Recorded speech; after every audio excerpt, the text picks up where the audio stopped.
मुख्यमंत्री नायब सिंह सैनी ने जिला सिविल अस्पतालों की समीक्षा बैठक की।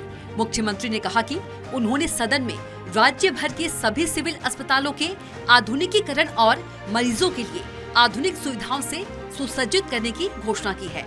उन्होंने राज्य सरकार की इस प्रतिबद्धता पर जोर दिया कि सिविल अस्पतालों में आने वाले हर मरीज को सभी जरूरी सेवाएं मिले।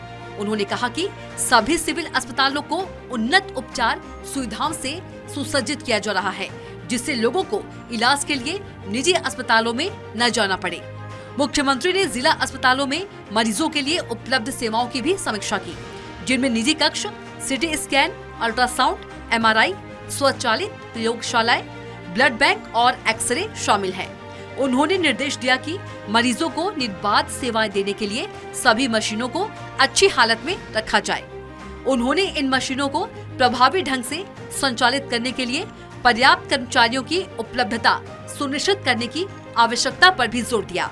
सीएम ने कहा कि डॉक्टरों के 450 पदों पर नियुक्ति की प्रक्रिया जल्द शुरू होगी, जिससे गुणवत्तापूर्ण स्वास्थ्य सेवा को बढ़ावा मिलेगा।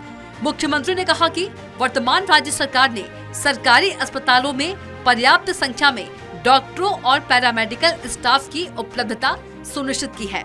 उन्होंने ये भी निर्देश दिए कि जिला अस्पतालों में संचालित जन औषधि केंद्रों को 24 घंटे संचालित किया जाए। इसके लिए इन केंद्रों का प्रबंधन सहकारी समितियों के माध्यम से किया जा सकता है।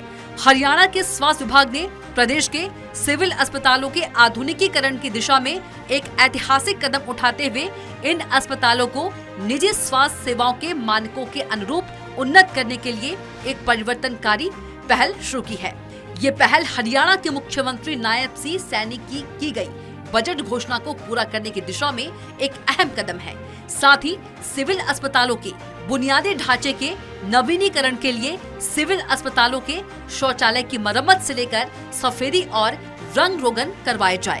बैठक में बताया गया कि पंचकुला, जिंद, गुरुग्राम, कैथल, मांडीखेड़ा, रेवाड़ी, सिरसा और कुरुक्षेत्र समेत 8 सिविल अस्पतालों में विशेष मरम्मत और नवीनीकरण का कार्य शुरू हो चुका है। इसके अलावा 13 जिला अस्पतालों में भी जल्द ही कार्य शुरू किया जाएगा।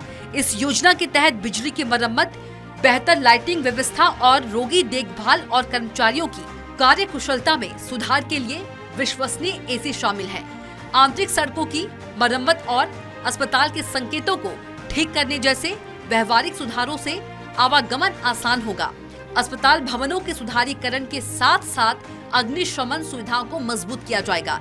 इसके अलावा बागवानी सुधारों के माध्यम से अस्पताल परिसरों में हरियाली लाई जाएगी। Bureau report, Swaraj express. मुख्यमंत्री नायब सिंह सैनी ने चंडीगढ़ में इजराइल के राजदूत रूबेन अजार से मुलाकात की। सीएम ने घोषणा की कि दोनों पक्ष अनुसंधान, कृषि, स्वास्थ्य, AI और जल प्रबंधन जैसे क्षेत्रों में सहयोग बढ़ाएंगे। इस साझेदारी का उद्देश्य आधुनिक तकनीकों को अपनाकर राज्य के विकास को गति देना और टिकाऊ प्रगति सुनिश्चित करना है। सीएम सैनी ने कहा है कि हरियाणा और इजराइल कृषि तकनीकों, उन्नत सिंचाई प्रणालियों, आर्टिफिशियल इंटेलिजेंस, कुशल हरियाणवी युवाओं के लिए इजराइल में रोजगार के अवसर के लिए काम करेंगे। बैठक में हरियाणा के युवाओं के लिए विदेश में रोजगार के अवसरों पर भी ध्यान दिया गया। वहीं वर्तमान में 180 से अधिक युवा इजराइल में कार्यरत हैं। इजराइल की स्वास्थ्य सेवाओं में 5000 नर्सों की मांग को देखते हुए हरियाणा इस क्षेत्र में अपनी भागीदारी बढ़ाने को इच्छुक है। विदेश सहयोग विभाग इस दिशा में सक्रिय रूप से काम कर रहा है, जिससे युवाओं को वैश्विक अवसर मिले और राज्य की निर्यात क्षमता बढ़े।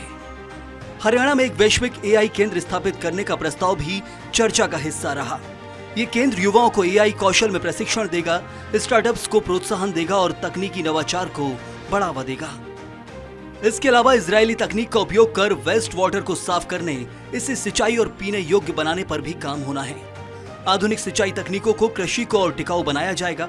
तो वहीं मुख्यमंत्री का कहना है कि हिसार में मौजूद इंटीग्रेटेड एविएशन हब को और विस्तार देने की योजना है, जिससे ये अंतर्राष्ट्रीय सहयोग और आर्थिक विकास का केंद्र बन सके। इसके साथ ही हरियाणा में एक उत्कृष्टता केंद्र बनाने पर भी चर्चा हुई, जो अनुसंधान, तकनीकी नवाचार और प्रशिक्षण का आधार बनेगा। मुख्यमंत्री ने कहा कि हरियाणा वैश्विक साझेदारियों को मजबूत करने के लिए प्रतिबद्ध है। विदेश सहयोग विभाग निर्यात बढ़ाने और युवाओं के लिए रोजगार के नए अवसर तलाशने में सक्रिय भूमिका निभा रहा है। इस अवसर पर मुख्यमंत्री ने राजदूत को गीता की एक प्रति भेंट की है। Bureau report, Swaraj express.